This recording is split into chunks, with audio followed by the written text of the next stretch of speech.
Salamat sa bagong araw, Lord. Panginoon, maraming salamat sa bagong araw na ito. Maraming salamat sa masarap na tulog. Maraming salamat sa masarap na pahinga.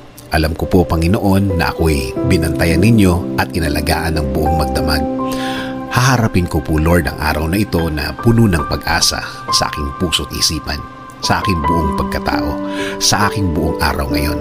Alam ko po, Lord, na hindi mo ako iiwan ngayong araw na ito at patuloy niyo akong sasamahan at bibigyan ng guidance. Maraming salamat dahil ginising mo ako ngayong umagang ito at alam kong ang araw na ito ay magiging blessed dahil andyan ka, Lord. Punuin niyo po, Lord, ng kasiyahan o joy ang aking puso. Ipaalala niyo po sa akin kung gaano ako ka-blessed sa araw na ito. Lagyan niyo lagi ng dahilan ang aking kasiyahan at mga dahilan kung bakit magiging thankful po ako.